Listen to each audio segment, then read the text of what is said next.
ಅರ್ಜುನನ ಪಾತ್ರವನ್ನು ನಿರ್ವಹಿಸಿದಂಥ ವಿದ್ಯಾರ್ಥಿ ಜಲವಳಿಯನ್ನು ವೇದಿಕೆಗೆ ಬರಬೇಕು. ಹಾಗೆ ಸುಧರ್ಮನ ಪಾತ್ರ ನಿರ್ವಹಿಸಿರುವಂಥ ಕಡಬಾಳು ದೇವಿಯವರು,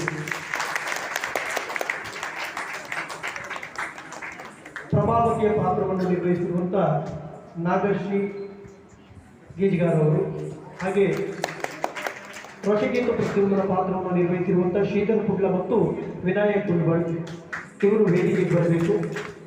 ಹಾಗೆ ತಮ್ಮ ಮುಂದೆ ಕೃಷ್ಣನ ಪಾತ್ರದಲ್ಲಿ ಕಾಣಿಸಿಕೊಂಡಿರುವಂಥ ಹಿಲ್ಲೂರು ಮಂಜು ಅವರು ಸಹ ವೇದಿಕೆಗೆ ಆಗಮಿಸಬೇಕು. ಹಿಮ್ಮೇಳದಲ್ಲಿ ನಮಗೆ ಸಹಕಾರ ನೀಡಿರುವಂಥ ಶಶಾಂಕಾಚಾರ್ಯ ಮದ್ದಳೆ ವಾದಕರು ಹಾಗೂ ಪ್ರಜ್ವಲ್ ಮುಂಡಾಡಿ ಚಂಡೆ ವಾದಕರು ಇವರಿಬ್ಬರು ಸಹ ವೇದಿಕೆಗೆ ಆಗಮಿಸಿ ಕಾರ್ಯಕ್ರಮದ ವ್ಯವಸ್ಥಾಪಕರಿಂದ ಅಭಿನಂದನೆಯನ್ನು ಪಡೆಯಬೇಕೆಂಬುದಾಗಿ ಕೇಳಿಕೊಳ್ತಾ ಇದ್ದೇನೆ.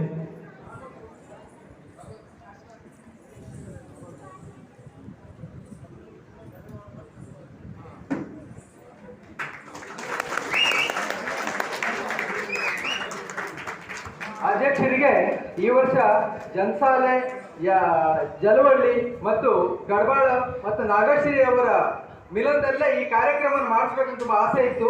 ಅದಕ್ಕಾಗಿ ಈ ಕಾರ್ಯಕ್ರಮವನ್ನು ಸಂಯೋಜಿಸುವಲ್ಲಿ ನಮ್ಮ ಕಲಾಗಂಗೋತ್ರಿ ಸಿರಿನಾಯಕ್ ಅವರು ನಮಗೆ ಸಾಕಷ್ಟು ಸಹಾಯ ನೀಡಿದ್ದಾರೆ.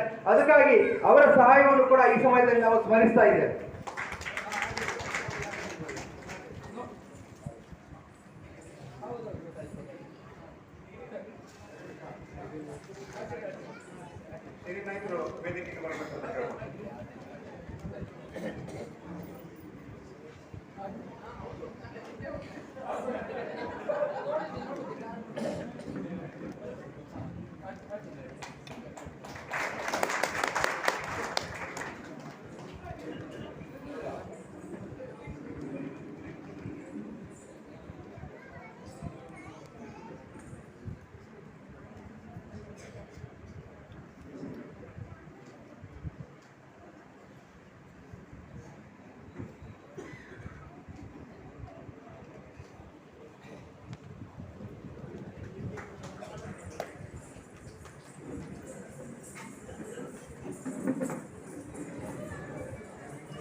ಅಭಿನಂದಿಸಿರುವಂಥ ಟ್ರಸ್ಟಿನ ಎಲ್ಲ ಪದಾಧಿಕಾರಿಗಳಿಗೆ ನಮ್ಮೆಲ್ಲ ಕಲಾವಿದರ ಪರವಾಗಿ ವಿಶೇಷವಾದ ಧನ್ಯವಾದವನ್ನು ಹೇಳುತ್ತಾ ಮುಂದಿನ ಕಥಾ ಭಾಗವನ್ನು ಆರಂಭಿಸಲು ತಮ್ಮೆಲ್ಲರ ಅನುಮತಿ